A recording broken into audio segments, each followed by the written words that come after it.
Okay. Yeah, she has joined already. Sorry. All right. We can start, sir.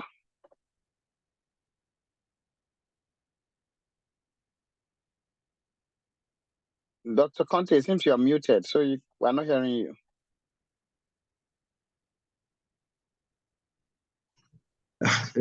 Sorry. I forgot that I muted my mic. Very sorry. Yes, so as I was saying, good evening once more, everyone. We're going to talk about the heart as a pump for the next 1 hour or so.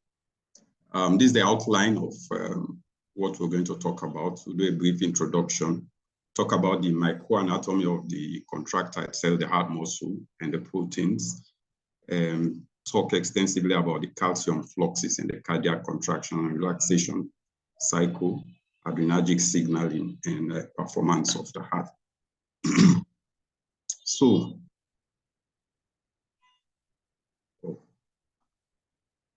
all right. So the human heart is an unusual pump that is designed for efficiency, very efficient, okay? And the main function is to pump blood through the entire circulation all over the body to meet the metabolic requirement of every cell of the body. Okay? And when you come to think of it, it's actually composed of two separate pumps. The right pump, which pumps blood through the lungs, the pulmonary circulation, as you can see from the schematic there. And then the left that pumps to the systemic circulation. So each of these pumps is a pulsatile two-chamber pump. So you have the atrium on top and then the ventricle at the bottom. And the atria are actually weaker pumps, okay? And they help to move blood into the ventricle to fill the ventricle, which now pump into the two circulation. Okay? So the main pumping force is by the ventricle. And that's why a lot of the talk will be concentrated on the ventricular myocytes, because that's the main purpose of the heart, to pump blood to the body. So we focus on the functions of the ventricular myocytes. So in terms of the macroanatomy of the contractile tissue of the heart, okay, 75% of the ventricular volume is made up of cardiac myocytes, okay, by weight. But actually, in terms of number of cells, the myocytes contribute only 1/3 of the total number of cells within the heart. Okay, so they are the main constituent by volume and by weight. But in terms of number of cells, you have other types of cells, the epithelial cells, that are also plentiful in the heart. Half of each ventricular myocyte is occupied by the myofibrils, as you can see, which are the contractile units, these fibrils, okay? And 30% by mitochondria. So cardiac myocytes have one of the most abundant of mitochondria because of the amount of energy it needs to consume to perform its pumping function. Okay, so the myofibrils are actually bundles of contractile protein, okay, that are organized into regular sarcomeric array, okay, and they are divided longitudinally by the Z lines, okay, and the cells are usually arranged in parallel to each other. And then they are traversed by these T-tubules, which are array of sarcoplasmic reticulum that allow rapid distribution of calcium across the myofibrils, as we'll see later. And these myofibrils, they are held together by surrounding collagen connective tissue to make sure that they stay in place within the cardiac myocyte. So these cardiac myocytes, they are connected at their ends by specialized junction called intercalated disc. You can see in the schematic. And these intercalated discs provide both structural anchorage and as well as functional communication between the cells. So the functional communication at the gap junction. This is very important because it allows communication, ions to pass from one cell to the other and the transmission of input. so that the myocardium function as a unit, as a functional syncytium. The myocytes themselves, they are bound by complex cell membrane, okay, called the sarcolemma, and is filled with rod-like bundles of these myofibrils, as you can see from the picture. Okay, and this sarcolemma, it invaginates into the cell to form these T tubules, which help in the transmission and the distribution of calcium to the myofibrils. Okay. The ventricular myocytes, which is our focus, they are mainly binucleate. So each cell will have 2 nucleus. That's the typical form. But however, you may have cells that have 1 nucleus, and you may have some cells that have 3 to 4 nuclei. Okay, and the mitochondria of the cardiac myocyte, they are located between the myofibrils, okay, and also beneath the sarcolemma protein, as you can see, because they produce the ATP that these myofibrils will use for the work of contraction. I put this table here because I think during our review of Prof's book, at least 3 questions have come from this table, just comparing the properties of the main cell types within the heart. Okay, in terms of shape, one of the questions I think we answered yesterday. In terms of shape, the ventricular myocytes, they are long and narrow, whereas the atrial myocytes are elliptical. The Purkinje, they are long and broad. Okay, that is very important. These shapes, they are all adaptation to their function. Okay, so the ventricular myocytes, they are adapted for contraction. Okay, so they are arranged in parallel, therefore they are long and narrow. The atrial myocytes are mainly for volume. They are storage vessels, so they do not need much contraction, much force of contraction, so they are elliptical. The Purkinje cells, they are long and broad, okay, and they communicate with one another along their long axis, and that facilitates rapid transmission of impulses. Okay, and then you can see the length there, the diameter, and then the important thing I want to point out, the T tubules, which help the distribution of calcium within the cell. They are plentiful in the ventricular myocyte because they need that supply of calcium for contraction. Okay, sometimes they are very rare in the atrial myocyte, and you can find atrial myocytes that have no T tubules.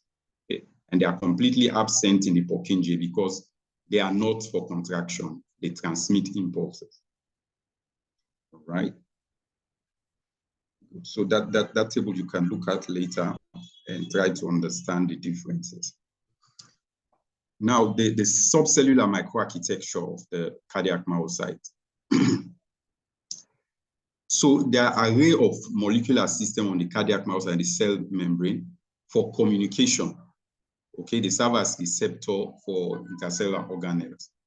Okay, and this one, they can be directed to specific molecules, okay, or components of signaling cascade. Okay, so you can find them around the adrenergic receptor. Okay, so that when the adrenergic receptor is stimulated, a signal is transduced into the cell to produce an effect. They can be found in the calcium channels, okay, at the T-tubule sarcoplasmic reticulum junction. They can also be found in spaces in the sarcoplasmic reticulum called caveolae. These are just small folded area of the sarcolemma where you can find these receptors. Okay, they are also scaffolding proteins. Okay, and that help to bring molecules together to enhance interaction and signaling. Okay, importantly, the ryanodine receptor, which we'll talk about a lot later. Okay, it has calcium handling function, and it also brings interacting molecules together to enhance functioning of the myocyte. So the typical ventricular myocyte has about 8,000 mitochondria. See how large that is, because that is the powerhouse, and the cardiac myocyte needs that power. Because if you imagine your heart is beating continuously, whether you are awake or asleep. And once that beating fails, then you go into cardiac arrest. And if you are not resuscitated, you die. So they need that energy to be able to maintain that all the time. Okay. So the mitochondria of the cardiac cell, as you can see in this picture, they are ovate, okay, not exactly round, but oval in structure. They have two membranes, the outer membrane and the inner membrane, okay? And the inner membrane is folded, okay, on itself to form what are called cristae, projections in, okay? This help to create a very large surface area within a small volume of the mitochondria, that folding of the inner mitochondrial membrane. Okay. And this inner mitochondrial membrane also contains the cytochrome complex, okay, which form part of the respiratory chain and is important in the production of energy in the form of ATP. The mitochondrial matrix inside the mitochondria itself contain enzymes of the tricarboxylic acid cycle and other key metabolic components, which are all very important in the energy production. Now, when the mitochondria works to produce energy, it liberates hydrogen ion, which are protons. It liberates hydrogen ion in the cytoplasm. However, this it liberates hydrogen ion within the mitochondria. However, this mitochondria has a very efficient mechanism that extrudes those hydrogen ion very quickly out of the mitochondria, okay? Those hydrogen ions are extruded by this cytochrome enzyme, okay? And that extrusion, rapid extrusion of the hydrogen ion gives the inner mitochondria matrix a very negative potential, a very negative voltage of minus 180. And that is necessary for the normal functioning of the mitochondria. Okay, this is a schematic showing the mitochondria proper. So the inner mitochondrial membrane allows transport of ATP and ADP. So when the myofibers use up the energy phosphate in ATP, it is converted to ADP. Okay, so there is an efficient mechanism to ensure that the ADP that is in the cytosol is transported into the mitochondria to form new ATPs, and the ATP that are formed is rapidly transported and made available in the cytosol for the myofibrils to use in contraction. Okay. And this system is, as I said, is efficient and help to regulate the ATP-ADP concentration even during dramatic changes in the workload of the heart. Okay. So when there is increased workload, okay, within physiologic limit,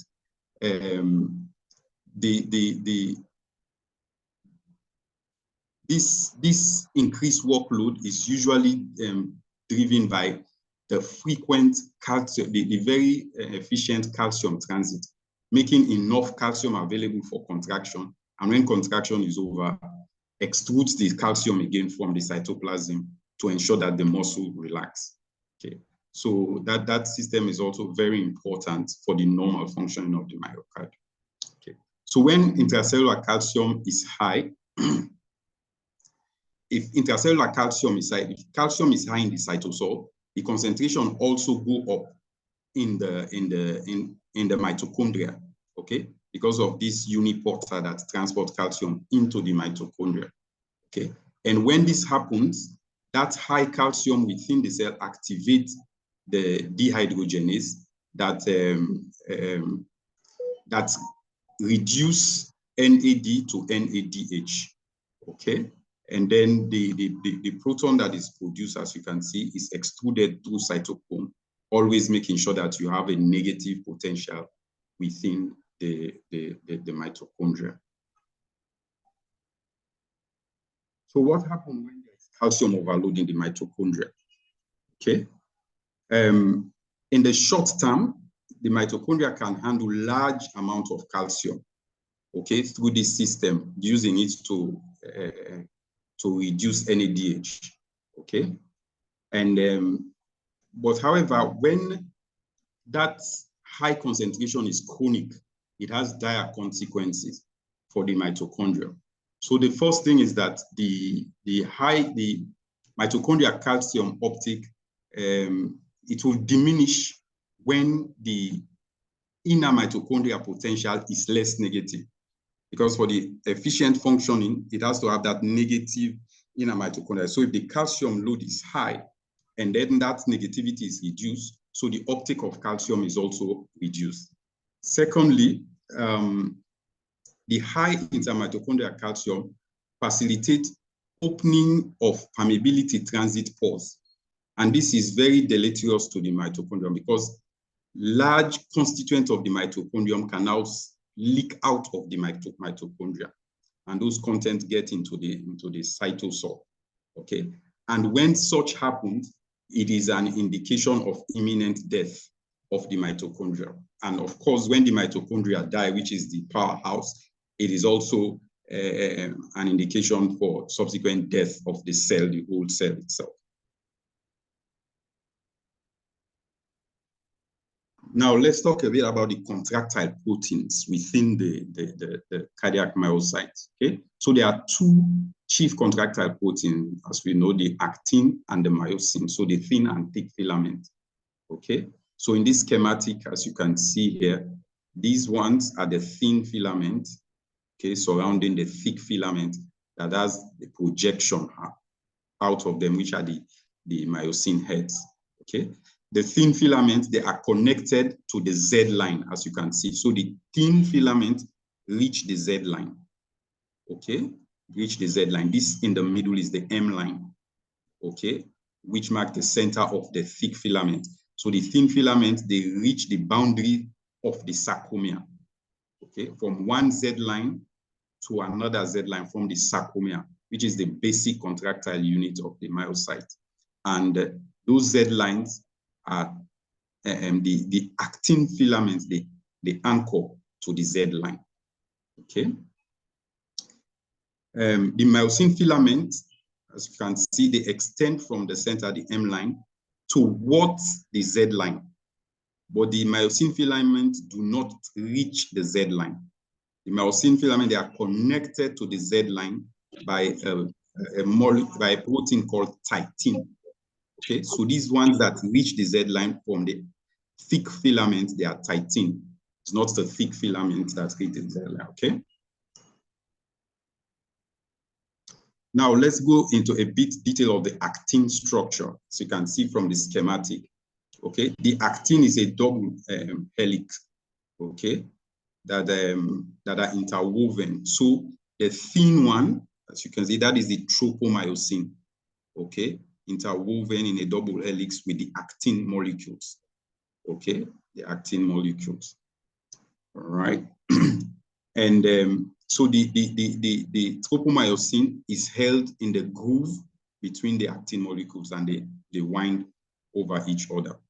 So as you go across the actin molecule, at every 7th actin molecule, you find a 3-protein complex, okay, that constitute troponin I, troponin C, and troponin T, okay? And these are very, very vital in the contraction process itself, okay? So troponin C is the calcium binding troponin.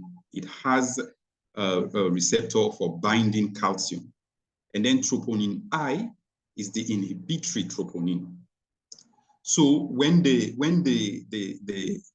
muscle is not contracting in the relaxed state, this troponin I covers the binding site of the myosin head.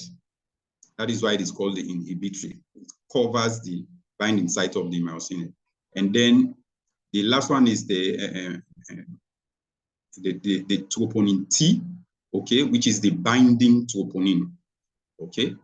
So What happens when calcium initiates contraction? When calcium initiates contraction, that calcium that is released into the sarcolemma binds to troponin C. And when it binds to troponin C, as you can see from this other schematic, it causes a conformational change in troponin C and activate binding of troponin T tightly to troponin C.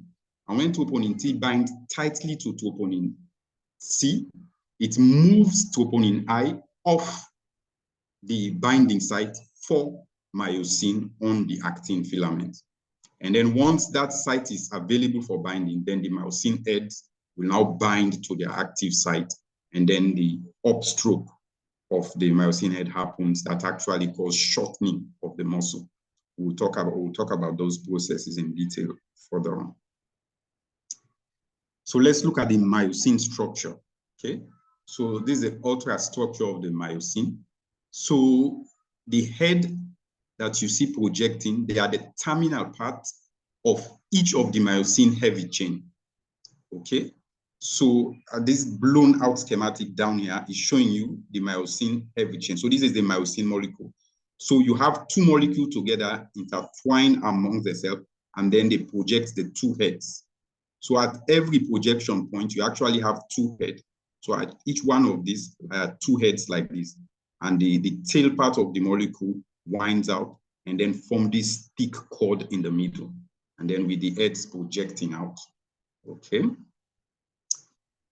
So the ends of the two myosin molecules, the tails, as we see in the schema, they intertwine as a coil and they form the bulk of the thick filament, okay? So they have a short neck, okay, that leads to the head of the filament, okay? And the head has ATP binding site. So this one that is showing the molecular structure, see there's an ATP binding site in the head, okay?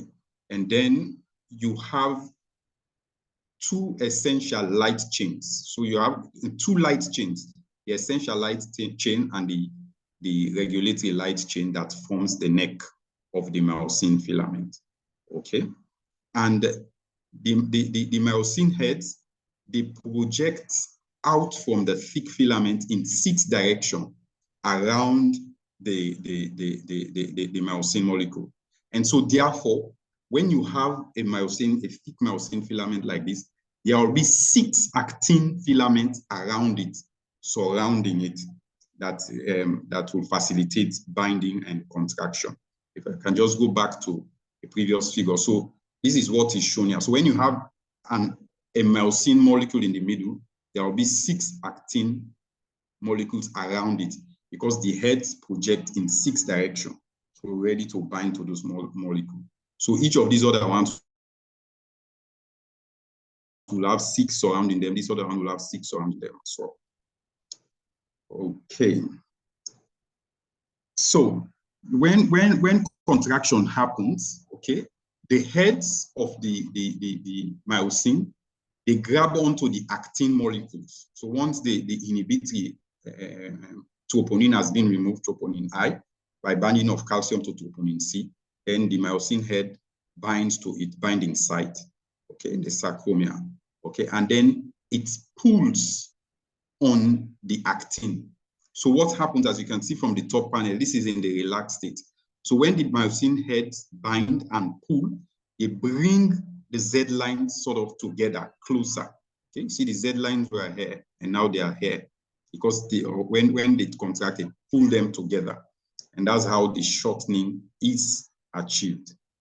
Okay. So the thin and thick filament, they slide over each other to shorten the sarcomere as well as the cell length. Okay. And this happens without actual shortening of the individual molecules. The molecules maintain their site, but they slide over each other to shorten the muscle and thereby cause contraction. Okay. And the interaction of the myosin head with the actin is what is referred to as cross-bridge cycling. Okay. And as we said, once that cross-bridge happens, when the myosin heads move, then the Z lines are brought together and it's shortening the myocyte, okay? And the energy that is needed for this process to cause these myosin heads to pull the actin together is provided by the breakdown of ATP. So therefore, myosin is regarded as an ATPase. It breaks down ATP to use the energy for contraction.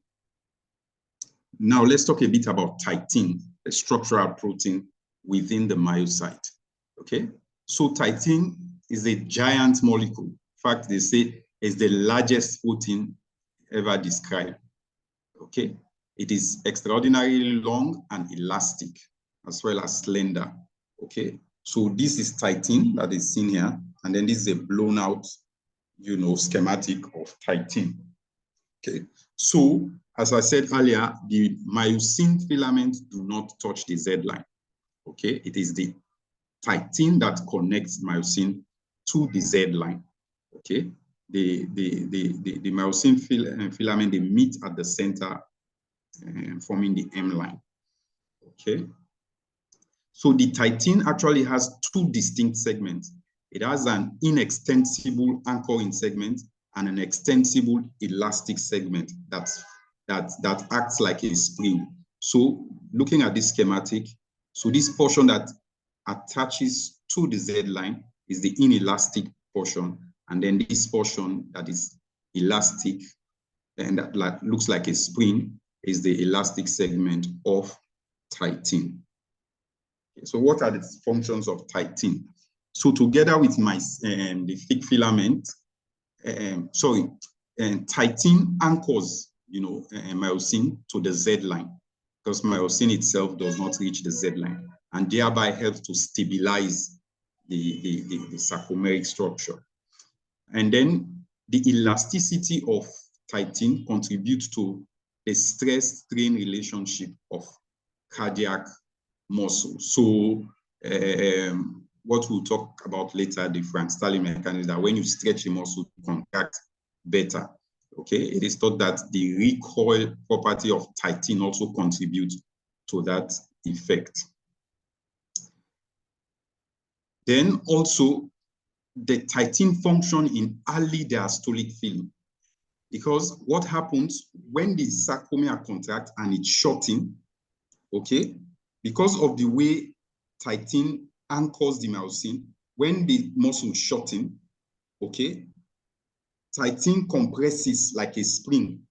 It folds like a spring. So, and when contraction is over and the muscle relaxes, the spring gives way, it goes back to its normal length. And that coiling effect, that recoiling effect of titin is thought to contribute to early diastolic filling, causing that rapid, you know, relaxation and expansion of the cardiomyocyte to suck in, you know, blood during early diastole. Titin also functions to limit overstretching of the sarcomere, okay? So it helps to prevent volume overload in end diastole. So titin also has a function in that. And then, importantly, titin may also transduce mechanical stretch into growth signal, okay? Especially at its attachment to the Z line through a signaling protein called muscle LIM protein, abbreviated as MLP, okay? Titin can transduce stretch signal into growth signal and stimulate growth within the heart, stimulate growth of myocytes, okay? And it has been proposed that these stretch sensors that transmit signal that result in myocyte growth pattern, they are important in volume overload, and they are believed to be defective in people who have dilated cardiomyopathy. So it's an important protein, titin. Now let's talk about the molecular basis of muscle contraction. So the actual contraction process itself. So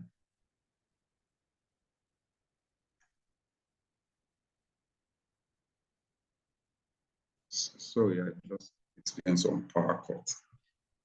Let me adjust myself. Okay. So this schematic shows the interaction in the myosin head, between the myosin head and the actin molecule that produce contraction.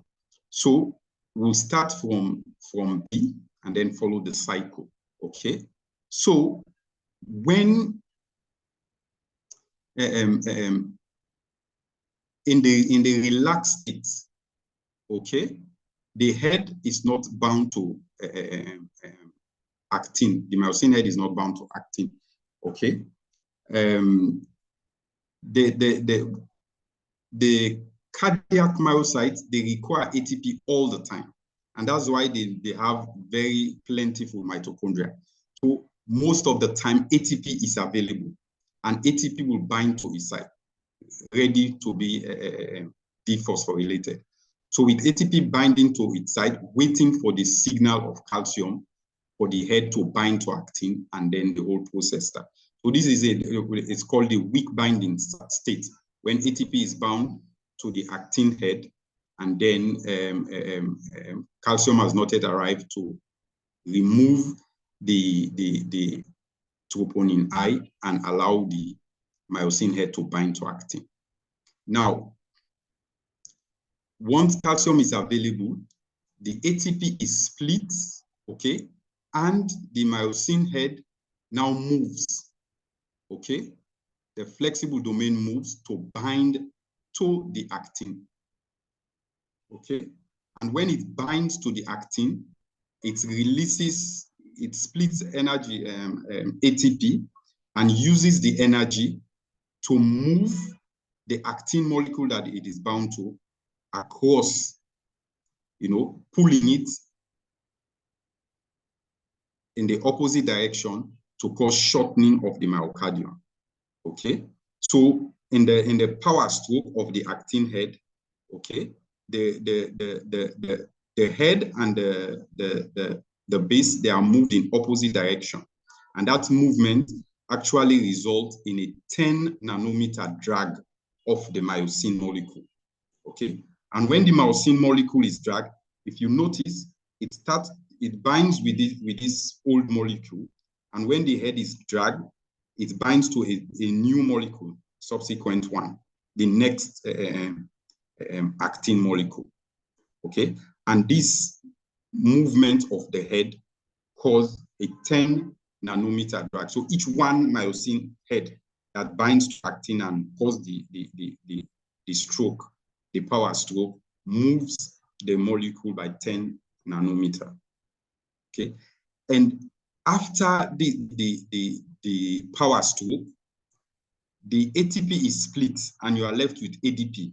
That ADP is still bound to the binding site on myosin for ATP, okay? In this state, if ATP is not available, okay, the actin and myosin, they will remain in this bound state.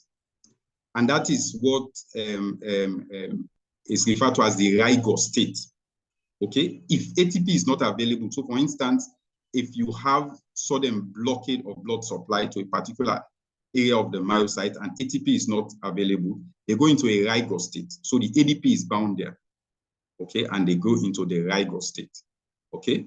But when ATP is available, then the pocket can be freed. And once that pocket is freed, ATP will bind to the pocket, and then the binding of ATP to its pocket causes the release of actin, which actually causes now proper relaxation of the molecule.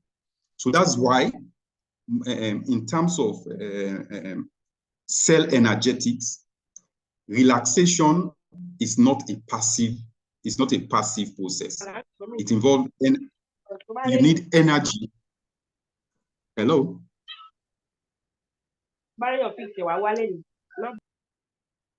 Oh, please, Sorry, you you can go ahead. ask that person to mute? Yes, okay. I've muted him already. Go ahead, please. Thank you. So you need that ATP to bind before the muscle can actually get the myosin and actin head dissociate, and you actually get into full relaxation. So that is just one area where ATP is needed. We're going to talk about in terms of calcium handling, getting the calcium off. ATP is also needed. So relaxation when it comes to energetic is not a passive process. You need energy for it. That's why, in fact, when you look at when cardiac myocytes suffer ischemia, okay, is the relaxation that is first affected. So in people who have chronic ischemic heart disease, they tend to start getting diastolic dysfunction before later on they get systolic dysfunction because of the energy that is needed for the relaxation process. All right, so let's talk about the actin and troponin complex. Okay, so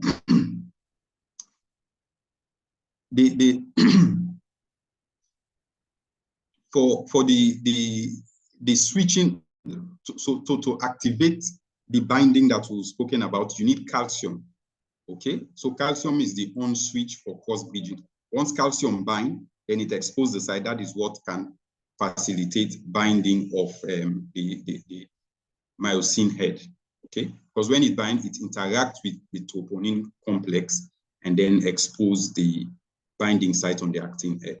So when calcium is low, okay, the position of tropomyosin blocks the myosin head from interacting effectively with actin. So as a result, most cross bridges are in the block position. So you will not have any interaction, okay? And then, but you'll have a few in the weak binding state as we saw, all right? Now, interestingly, when calcium binds to troponin C, okay, it causes troponin C to bind more actively to troponin T, okay? And when that happens, the binding of troponin T to troponin C causes a conformational change and then rolls away the troponin I deep into the groove and then expose the binding site as we said. Now, when this binding occurs, when the troponin head has gotten bound to actin, okay? When there is that strong cross-bridging, the cross-bridging pushes the tropomyosin away from the actin, pushes it further away.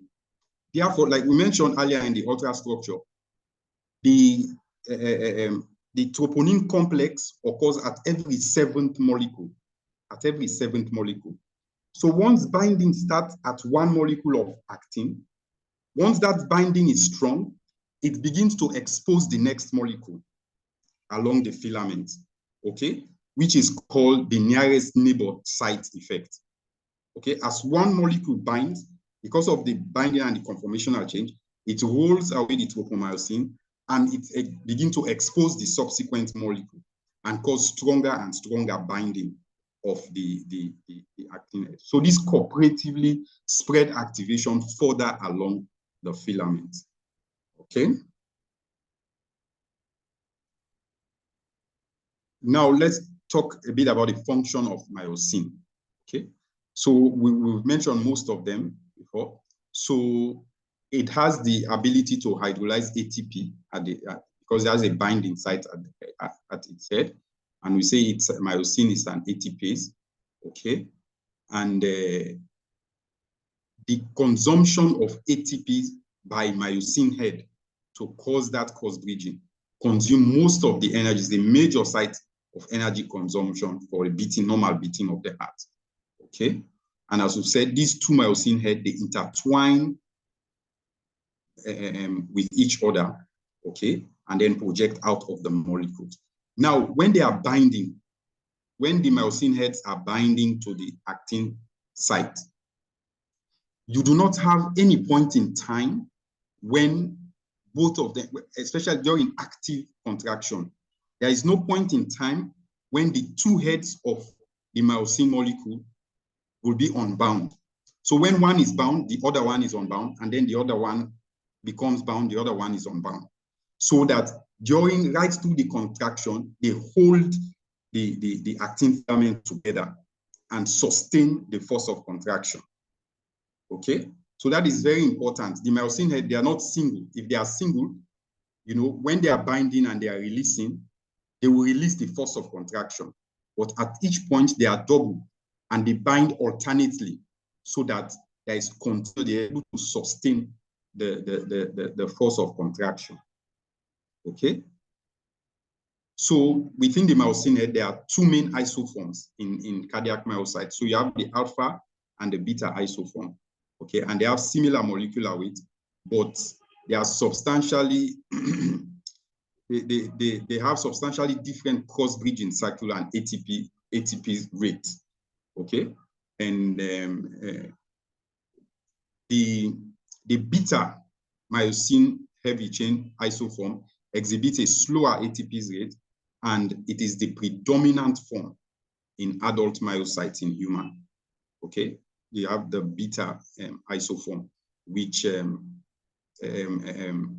consumes ATP in a much slower rate.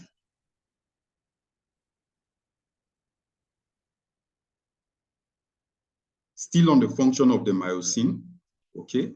So in the myosin head, like we mentioned, so in the neck, there are light chains. So you have the essential myosin light chain, okay? And then you have the regulatory myosin light chain. So myosin light chain 1, which is the essential, and myosin light chain 2, which is the heavy, which is the regulatory myosin chain is ML2, myosin light chain 2. Now, the essential light chain is important in that it may help to limit the contractile process by interacting with my actin.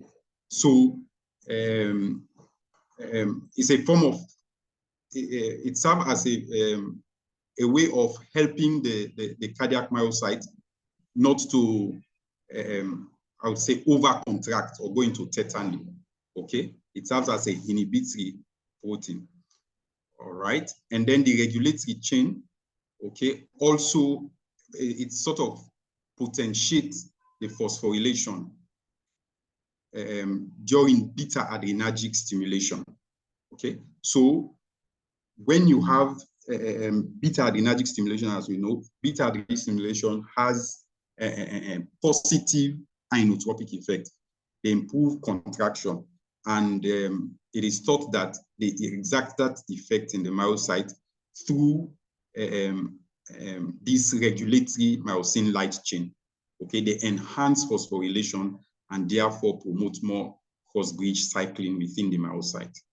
Okay, this is just a point of note for MCQs that vascular smooth muscle, okay, they lack troponin-tropomyosin complex, okay, and their contraction is activated by calcium-dependent myosin light chain kinase rather than by calcium-binding troponin C. All right, the myosin-binding protein C, okay, traverse the molecule, okay, and thereby tethers the myosin molecule and stabilize the myosin head with respect to the thick filament. So apart from binding calcium, the protein, excuse me, myosin binding protein C is also important in providing structural integrity to the myosin. Some of these structural proteins, like titin, it can be defective in certain cardiomyopathies as well. Okay, and so these are things that we should note, that the structural proteins are usually the ones that are affected when you have cardiomyopathies. Now let's talk about the calcium effect, the graded effect of intracellular calcium on cross-bridging. Now, the myosin filaments, unlike the action potential stimulation, is not an all or none effect. So the effect they produce when calcium is released is graded, okay? So the more calcium you have, the stronger will be the contract, the more cross-linking you have, and the stronger will be the contraction. And the reverse is true. The less calcium you have, the less will be, okay? So you have higher concentration of calcium, there is more saturated calcium binding site on troponin C, and therefore more myosin binding site are free for the myosin head to interact with the actin, and you end up with more stronger contraction. Okay. And then this nearest neighbor effect that we mentioned also comes into play, because once one active site is open, they tend to activate the next one close to them, the next actin site close to them, and therefore they corporately enhance contraction. Okay, and this corporate effect, when the myosin binding of one myosin enhance the binding of the subsequent one, ensure that when you have just small change in calcium concentration, can have great effect on the strength of contraction, because it means more binding sites, more binding sites are recruited, and more stronger interactions are made between the myosin head and the actin. So the Frank-Starling effect, so length-dependent activation, how is this explained at the filament level? Okay. So, as we all know, a major influence of strength of contraction is the sarcomere length, okay, which is a famous Frank-Starling law. In the myocyte, we don't, the length, we use surrogates for length, okay, which is mainly the end-diastolic volume, the amount of filling in the heart, which is otherwise known as a preload. Okay, so Frank and Starling observed that the more the diastolic filling, the more you stretch the myocyte, okay, the greater will be the strength of contraction. Okay, and this when Frank and Starling described this phenomenon, their thinking was that this effect was ascribed to increased overlap between the actin and myosin filament. They thought that was what was responsible for the enhanced contraction when you lengthen the myocyte. However,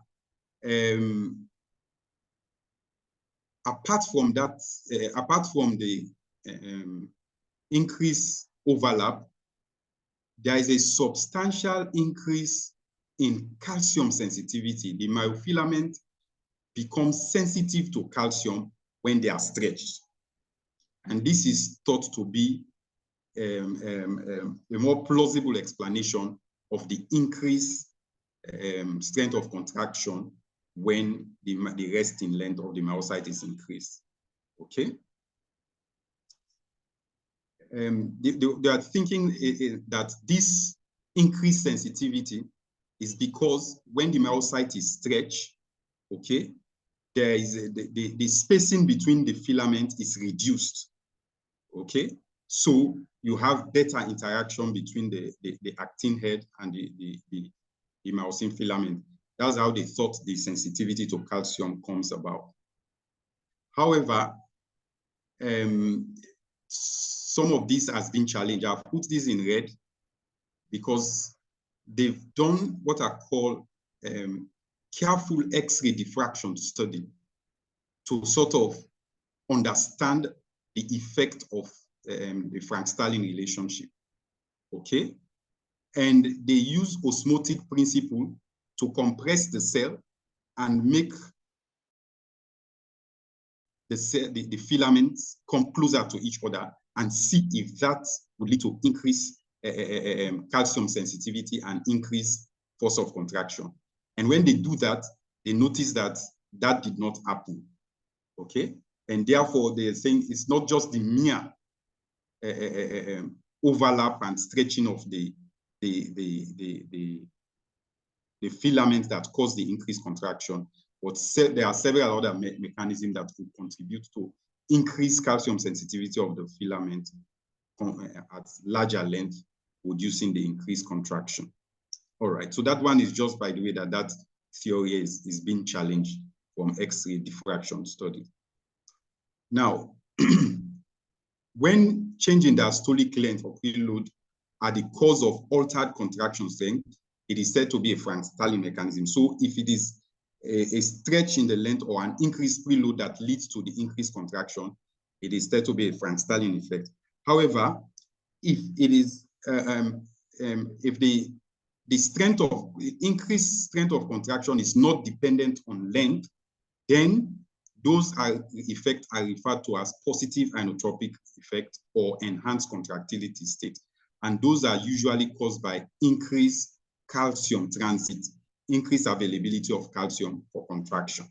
Okay, so in essence, two things can increase contractility, either the Frank-Starling effect or increased availability of calcium.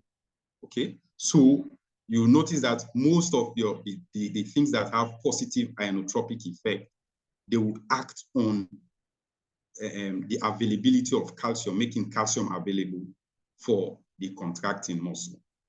Okay.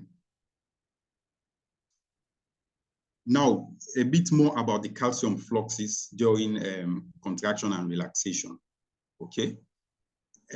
So proper regulation of these calcium fluxes is very much essential for cardiac contraction and relaxation, because you need the high amount of calcium for effective contraction, and at the same token, you need that high concentration of calcium to be rapidly removed for proper relaxation.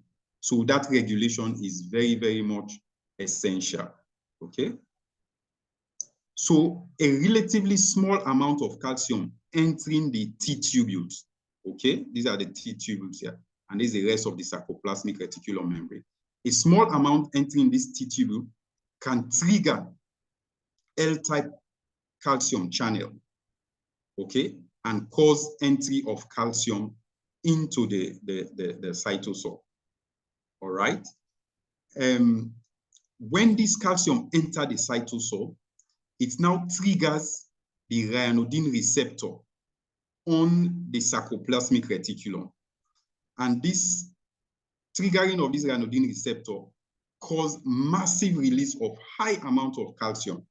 So that is the calcium triggered, calcium-induced calcium release. So small amount of calcium reaching the T tubules, activating this L-type channel, that causes calcium to get into the cytosol, activate this ryanodine receptor, that now cause massive release of calcium. Okay. And at the junction of the T tubules and the sarcoplasmic reticulum, that's where mainly you get the initial release of this calcium that now trigger the subsequent release of calcium from the cytosol. All right.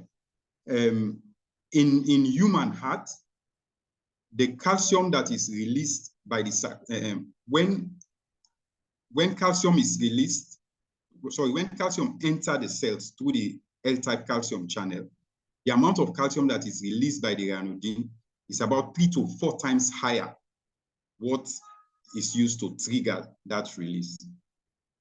Okay. So this combined release of calcium into the cytosol now cause calcium to bind to troponin C, removing it from the actin binding site, and then causing the cross-linking. So if you look in this schematic, direct transit of calcium from the sarcoplasmic reticulum into the cytosol contributes only 25% of the calcium needed. And the release of calcium via the ryanodine receptor from the sarcoplasmic reticulum provides 75% of the calcium release. Okay. And before we go to the next slide, we'll just touch on this. So in the same token, after contraction is over, during relaxation, this calcium is distributed again. The bulk of it, 75%, is pumped back into the sarcoplasmic reticulum, right? So, and that one is facilitated through the sarcoplasmic reticulum calcium ATPase pump that pumps this calcium back. Okay. Some of it is taken up by the mitochondria, which we mentioned earlier, about 1%. Okay. Some of it can be 1% can be pumped directly out of the cell out of the cytoplasm of the cardiac myocyte by calcium ATPase. And then you also have a sodium calcium exchanger in the cytosolic membrane of the myocyte that pumps out 23% of the calcium, exchanging it for 3 molecules of sodium being entering into the cell.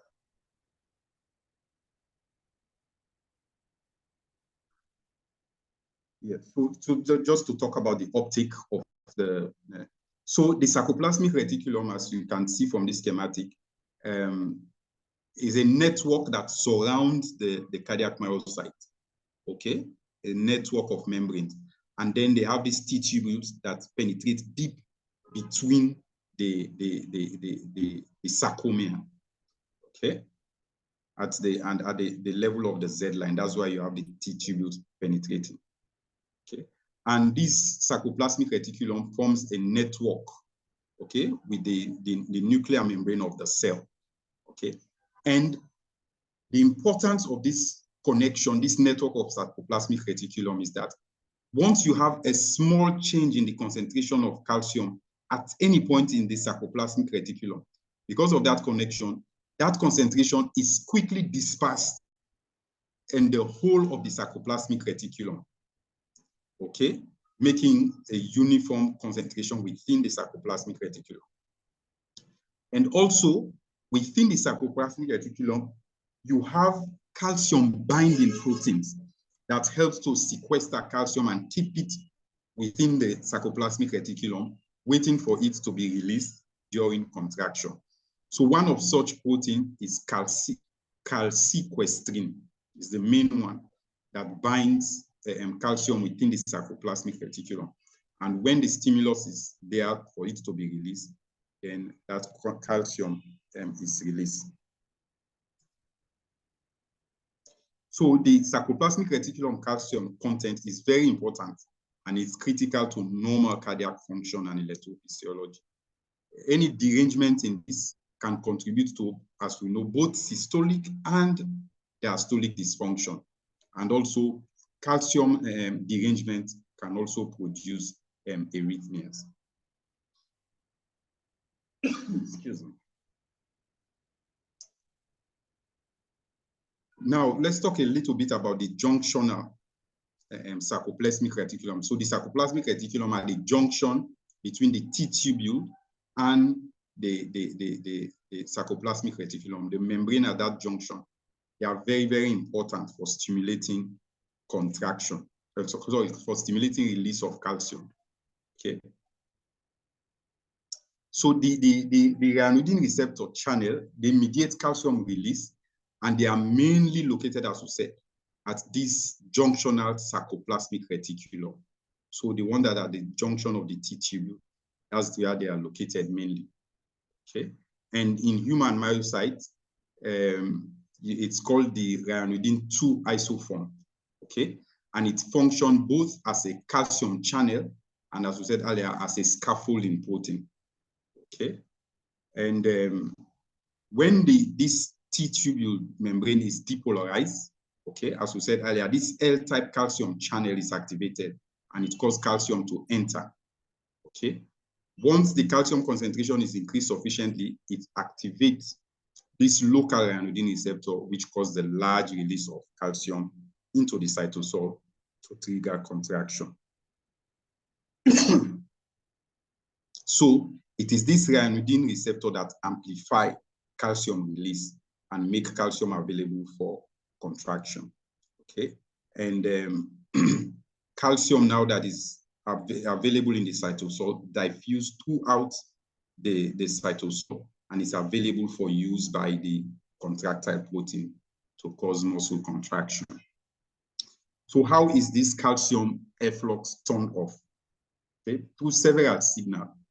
Okay, so as you've seen, the calcium-induced calcium release is a positive feedback. So small amount of calcium released by the L-type channel, calcium channel, stimulates more release by the ryanodine channel, ryanodine receptors from the sarcoplasmic reticulum. Okay, but however, Once the calcium concentration dropped to about 50%, this calcium release is inhibited. Okay, the positive feedback is inhibited once the calcium concentration drops to about 15%. Okay, and also the calcium current, when the cytosolic calcium is high, it inhibits the calcium current, and therefore the cell cannot be stimulated to release more calcium. Okay, so this is called the calcium-dependent inactivation, and it's mediated by binding of calcium to a protein called calmodulin. Okay, and this calmodulin is associated with the L-type calcium channel. So once the calcium current comes, it stimulates the L-type calcium channel. At the same time, it stimulates the calmodulin that is bound to that L-type calcium channel. Okay, and that calmodulin causes inhibition of the channel so that you don't have sustained release of calcium. Okay.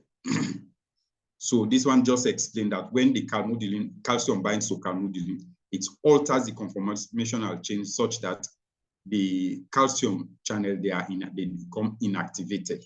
They favor the inactivated state. Okay, and prevent further release of calcium into the cell. Another important mechanism of breaking this positive effect again is binding of calmodulin to the ryanodine receptor itself. Okay, so the ryanodine dependent calcium activation also have regulatory mechanism. Okay, and one of them is calcium binding to calmodulin that is bound to ryanodine. Okay, it does the same thing as it does for the L-type calcium channel. It favors inhibition, so you don't have perpetuation of the activation of the channel. Another mechanism is that the ryanodine receptor, the ryanodine 2 receptors, their gating is also sensitive to luminal calcium. So when the luminal calcium concentration is high, it favors the inactivated state of the ryanodine receptor. Okay, and then when it is low, it favors the open state. So therefore, when it is activated and it has released calcium and the calcium concentration in the cytosol becomes high, it self-inhibits itself. It goes into the inactivation state and prevents unabated release of calcium. So basically, those are the mechanisms to switch off the calcium. And remember, if we go back to this, that the main pump, the sarcoplasmic reticulum calcium ATPase. Okay, so it has to break down ATP. That is the main thing that removes 75% of the calcium. Okay, also telling us that relaxation is not passive. You need energy to remove all of that and facilitate proper relaxation. All right. So this just further explain that the calcium transport into the sarcoplasmic reticulum is by SACA, sarcoplasmic reticulum calcium ATPase, contributes almost 90% of sarcoplasmic reticulum protein. Okay, and there are 3 isoforms that are expressed in the cardiac myocytes. Okay, but the dominant one in human is SACA2A. It's just extra information. Okay, and as we've said, it facilitates calcium uptake and is the primary driver of cardiac myocyte relaxation. Okay, and the reuptake starts as soon as calcium, cytosolic calcium concentration rises, then its activation is prompted to make sure that it removes calcium from the cytosol and facilitate relaxation. So you would ask the question then, how does the amount of calcium that is necessary for contraction remains in the cytosol to facilitate contraction when the removal of calcium is stimulated at the same time that the release is stimulated? So it's because of the transit. So the release channels, they are fast acting, and the reuptake calcium channels, they are slow acting. So that lag in time allows calcium to be available for contraction. And then as the contraction is over, the SACA are fully activated to remove all the calcium. Even though the same stimulus activates them, the one that is releasing works faster and rapidly releases the calcium, whilst the one that is taking up the calcium acts slowly. So it gives a lag so that the calcium is used for contraction, and then after contraction is over, it reuptakes the calcium back into the sarcoplasmic reticulum for subsequent contraction. Okay, move. So this one just further explain now about the reuptake of calcium by sarcoplasmic reticulum. Another protein called phospholamban also facilitates this process. It's a single pass protein, okay, that binds directly to SACA, right? And under basal condition, this phospholamban reduces the affinity of SACA for cytosolic calcium, right? And then so it results in weaker uptake of calcium. But when it is activated, okay, by phosphorylation, then by phosphorylation by either phosphokinase A or calmodulin kinase, okay, the inhibitory effect is relieved and it facilitates rapid reuptake. So this is just another additional mechanism that facilitates the reuptake of calcium by SACA, okay, that is shown here. So the phospholamban, under normal circumstances, it inactivates SACA, but when it is phosphorylated, it enhances the function of SACA and facilitates the uptake of calcium to keep it back within the sarcoplasmic reticulum. And this one just shows calsequestrin, which hold large concentration of calcium within the sarcoplasmic reticulum. Now let's talk about the sodium and calcium channels of the sarcolemma. So that this is the muscle cell membrane channels now, okay, not the sarcoplasmic membrane channel. Okay, so the excitation contraction coupling, okay, which is the mechanism by which an action potential that excites the myocyte results in muscle contraction. Okay, this is facilitated by channels on the cytosolic membrane of the muscle. Okay, so mainly L-type calcium channel, or otherwise not a long-acting calcium channel. Okay, so this calcium channel on the cytosolic membrane, okay, they have two major properties. So they are gating properties and then permeation property. All right. So they function as gates wherein they are activated by voltage, okay, changing currents. Okay, so when the depolarization currents come, it activates them, and they cause the action potential, which depolarizes the myocyte. Okay, at a normal resting membrane potential, the activation gates are closed. So when the membrane potential, when the upstroke of the action potential happens, it activates the gate and causes calcium channels to open, and then calcium enters, to which, you know, cause now the release of calcium further by the sarcoplasmic reticulum, as we explained. Okay.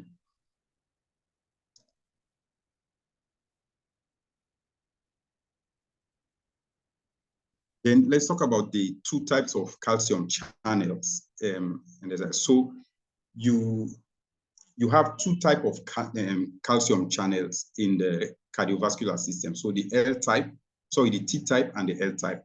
So T for transient, okay? So the T-type channels, they open at more negative voltage and they have shorter bursts, okay? And importantly to note, they do not interact with our medications, the conventional calcium antagonists. So both your dihydropyridines and non-dihydropyridines, they have no effect on T-type calcium channels. They function on the L-type calcium channels. However, in adult ventricular myocytes, there does not seem to be appreciable amount of T-type calcium channels. They are mainly L-type calcium channels. and that will explain why those medications work effectively in the cardiac myocyte. So now, even if when they are expressed in myocyte, the T channel, they do not seem to target the region where ryanodine receptors are. So all the ryanodine receptors, they are associated with L-type calcium channel. And therefore, these T-type channel, they are thought not to participate in the excitation contraction coupling process. Okay. However, measurable T-type calcium channel, they are present in neonatal ventricles, okay, in neonatal myocyte. But then as they grow, as the babies grow, then they are replaced by L-type calcium channels. Also, Purkinje fibers tend to have those T-type calcium channels, and they can be found also in atrial myocardial cells. So the L-type calcium channel is our main constituent in the myocyte, okay? They are associated with the T-tubules, as we've seen in the illustration, okay? And these are the ones that are inhibited by our calcium channel blockers, both the diiodopyridines and the non-diiodopyridine, okay? And during the rising phase of the action potential, they are activated, okay? And their combined fluxes, when they are activated, they cause calcium to enter the cytosol and also stimulate the release of calcium from the sarcoplasmic reticulum.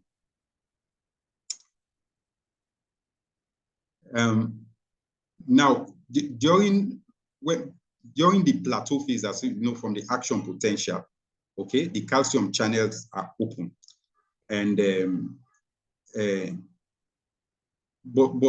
and then after the plateau phase, we don't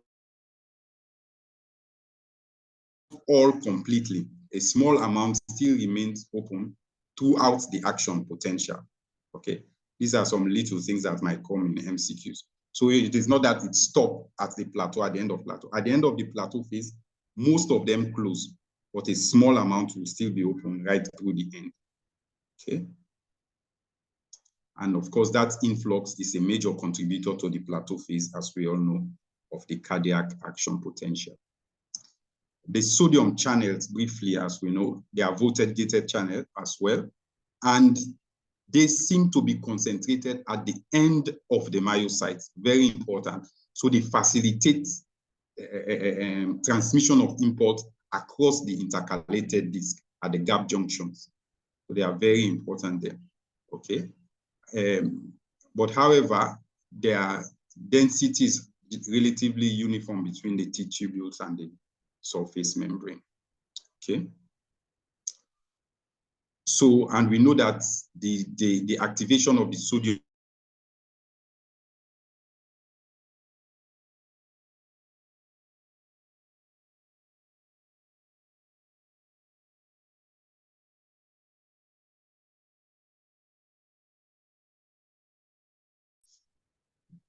even though we normally say that they close at the end of the rapid phase of depolarization, they say a small amount of them remain open, even in the late phase of the action, up to the plateau phase of the action potential. Okay. And under physiological conditions, okay, if you have very high amount of calcium within this, sodium within the cytosol, they can produce a long QT syndrome. Okay, so one of the channelopathy causing long QT syndrome is problem with this sodium channel causing high cell concentration of sodium.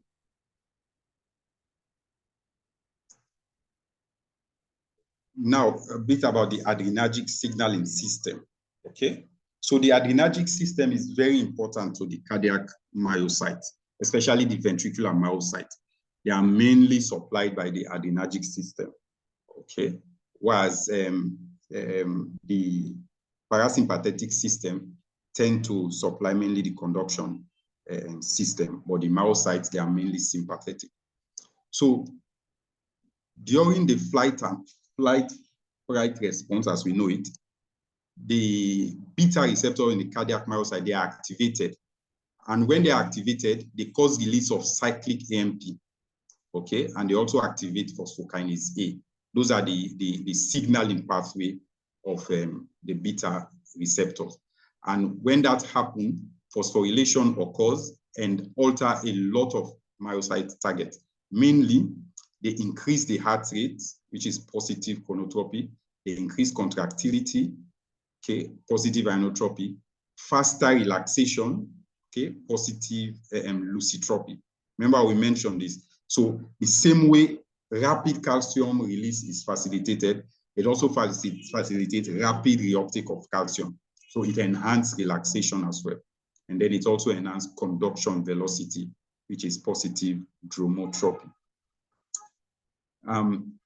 All these events are very important in increasing the cardiac output and enhancing heart rate, stroke volume, and diastolic filling. Okay? Therefore, your adrenergic system is a key physiologic mechanism for increasing cardiac output when there is increased metabolic demand or increased hemodynamic demand. Hey, Chief Okopi. Yes, sir. How are you? Hello. I mentioned just now that I experienced some power cuts and my battery is going low. We'll continue as far as we can get. Okay, but okay, all right. So we'll continue, Okay. just continue. Wherever we stop, we'll continue tomorrow. Yeah. So this schematic just to explain the activation of cardiac myocyte through beta stimulation. So it's mainly by release of norepinephrine from the terminal buds of the nerve fibers. Okay. The myocytes have beta receptor, mainly beta 1 receptor. They also have alpha receptors. Now, release of the norepinephrine activates the beta receptor. Okay. The terminal end, the presynaptic neuron, also have beta receptor, okay, as well as alpha 2 receptor. Okay. This beta receptor on the terminal end of the nerve fiber can be activated by angiotensin 2 to cause further release of norepinephrine. Okay, so that is one of the ways angiotensin 2 produces, positive inotropic effect on the heart. However, the alpha 2 presynaptic receptor, it can be activated by adenosine and vagal stimulation. So the vagal stimulation in this case is not to the myocyte, but the presynaptic neuron. Okay, the adrenergic neuron is what they stimulate, and to inhibit the release of norepinephrine. So that is very important that you have alpha 2 receptor and beta 1 presynaptic receptor.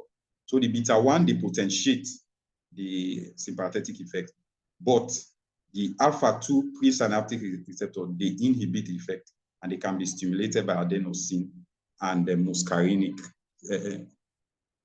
stimulus as well. Okay. And then alpha 1 receptor can be directly stimulated by norepinephrine.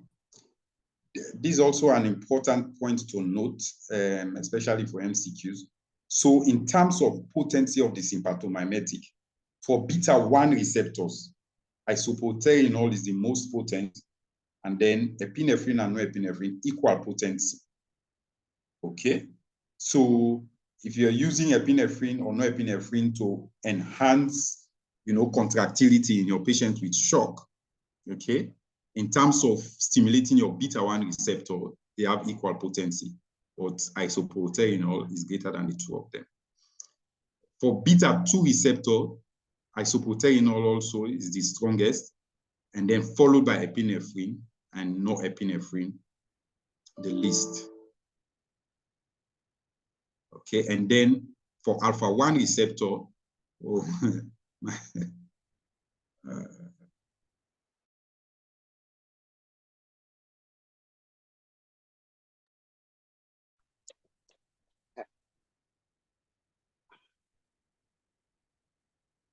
Hello, so sorry for that break from Dr. Conte, I think he has a power challenge. But I must say, what an interesting presentation. One of the best I've seen in a very long time on the molecular basis of contraction.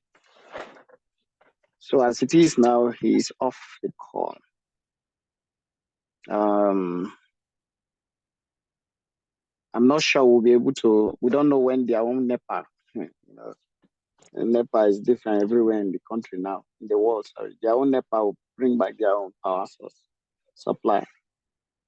So what do we do? Can we suggest, should we stop or wait for him for a while? Let me try Prof. Prof is here to reply my message or my call. So let me try him again. But please, let's put our heads together what we'll do, because sorry, Conte is not around again because of the power supply. We can be suggesting why I call Prof. Okay, he's back. Yeah, I have to join with my phone now. I can't access my computer. I don't have the presentation. Conte, this is a very, very beautiful, I must say, very interesting presentation. In fact, the presentation is very romantic. Thank you so much for taking out time. Yeah. Thank you so much. But since you don't have the slide, do you mind if we take it, I don't know, either this weekend or first thing on Monday morning? I say Monday morning, Monday evening. Yeah, if we have time this weekend, it's no problem. I don't know, it's very unusual for us to have power cuts like this. Right. Is the village people. They don't want us to learn some of this sweet stuff of cardiology. It's the village people. Okay, but class, do we think we can take it tomorrow or next? That's Saturday or Sunday? I think we have NCS pre-conference, or I mean those cardiovascular foundation lecture tomorrow afternoon, and then Sunday. So let's take it on Monday then. Probably we'll start from the sympathetic. Sympathetic, yes, stimulation. Sympathetic effect. Okay. We've gone more than halfway. After that, it's just we talk about the cardiac cycle, and yes, then the work of the heart, and then that should be it. Dr. Jacqueline, please, this particular recording, you will need to help us put it up early enough, especially this one and the one from Monday will be taken, because it's very important. He went from molecular basis, we'll be going to the cardiac cycle. I don't think any of us will miss this cardiac cycle after the explanation of Conte.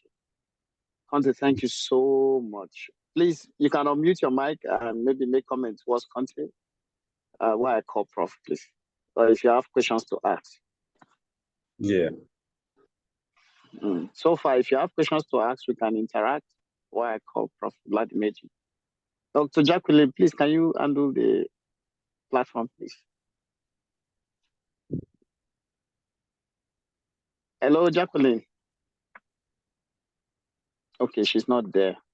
Let me just, I don't know if Fatima is around. All right, Jennifer. Jennifer, please, can you undo the platform? Why I call Prof, please?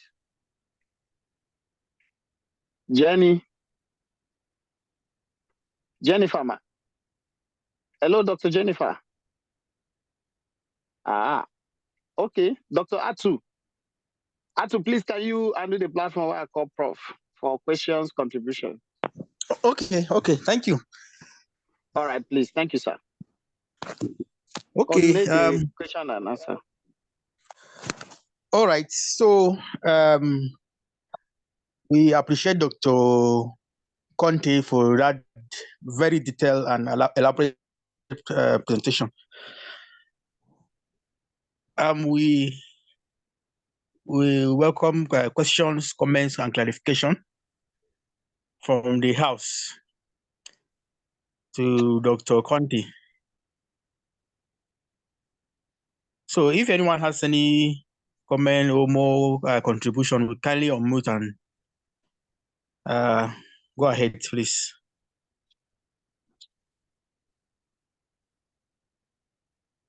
It was a very, very, very, very beautiful presentation. I really enjoyed it. In fact, for the first time, I understood a lot of things I've been reading in the books. So well done, Dr. Conte. You really did well.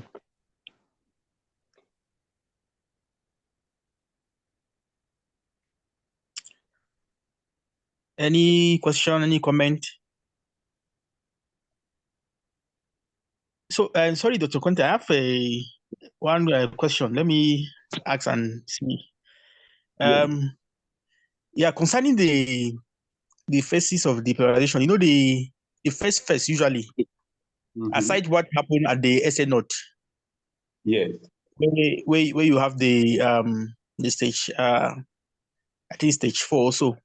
But for the other aspect of the conducting system, where you have the first stage of the upstroke, that's the sodium influx, rapid sodium influx, and then the rapid closure of the pump that will lead to the plateau phase, and then the influx of the calcium too. Yeah.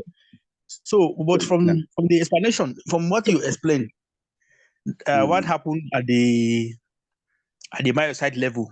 That's the entry of the calcium through the L calcium channel that initiate the whole process of contraction. So, but I don't know what is. I was thinking that by the time the impulse gets to the myocyte, the first pump to be activated is usually a sodium pump before it will now get to activate the calcium, the long calcium pump, and then it will initiate the process. So I don't know. Can you really? I don't know if you understand my question. That's the way I used to think. If the contraction starts first through the sodium and then it now activate the calcium. Yeah. So I don't know if you can throw more light the relationship between the sodium and the calcium channel. I will go through that. Yeah. So in the sarcolemma, which is the plasma membrane of the myocyte, okay, you have the sodium voltage gated channels, you have the calcium gated channels and voltage gated channels, which are the L type. Okay. So the question you ask is all about the process of excitation, contraction, property.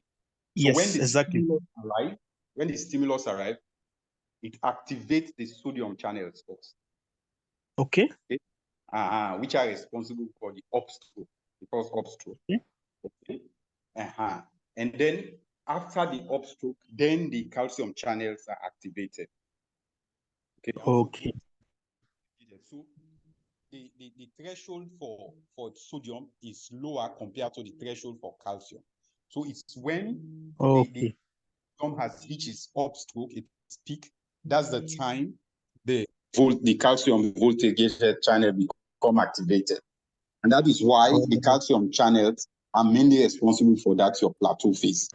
And so once those L-type calcium channels open and maintain that plateau phase, apart from contributing to the action potential, that calcium that is entering the cytosol also go ahead and trigger the ryanodine receptor, which facilitates the massive release of calcium into the cytosol and facilitate contraction. So that is the whole phenomenon of excitation, contraction, coupling. So that's the action potential that comes and activates the L-type calcium channel, releases calcium into the cytosol. Those small amounts, that small amount now activates the ryanodine receptor, which causes massive release of calcium from the sarcoplasmic reticulum and make the calcium available for contraction. So that's how the connection comes between your action potential and the contraction of the myocyte. Okay, so well understood. Thank you very much for the explanation. So, any further questions on the house? Hello? Yeah, we can hear you. Hello. Hello. Hello. Okay, go ahead. Yeah. I hope I'm being heard. Hello. Yeah, you're audible. You're audible. Can hear you. Dr. Conte, we can hear you. Hello. Dr. Hattie, I don't know if I can ask my question, please. Please go ahead. You can go ahead. Go ahead. Thank you very much, Hello. Dr. Hattie. Thank you, Dr. Oh. Conte, for the beautiful presentation. Okay. I don't know whether you can hear me, Dr. Conte. Yeah, I can hear you clearly. Thank you very much for the presentation once again. Please, to actually ask for more clarification about the Frank Stanley principles and the proposed theories that have been talked about. I know you talked about the theories, but I won't mind if you can just go over them again. Thank you. Okay, so the Frank Stanley, they made an observation that once you stretch the myocyte, okay, it contracts better or it contracts stronger after it has been stretched in diastole. So the longer your resting length, the more forceful the contraction. And that is true within physiological limits, because if you overstretch, then contraction becomes weaker. Okay. So in terms of explaining the mechanism behind it, the traditional explanation was that when you stretch the myofibril, you get better cross-linking, better interaction between the actin and myosin filament. And they were proposing that in the stretched myocardium, the distance, when you stretch the myocardium, it becomes thinner, okay? And when it is contracted, it thickens, right? So they were saying when it is stretched, because it is thinner when it is stretched, then the distance between the actin and myosin are closer. So the actin and myosin filament come closer to each other in the stretched state. That was their thinking. So more recently, they wanted to prove that whether this, in fact, is it true. So what they did, they subjected the myocardium to X-ray refraction study, and they used principles of osmosis, water removal from the cell, okay, and cause the cells to shrink to bring the myofibrils close to each other, okay, and see if when the myofibrils are close to each other, they can contract better.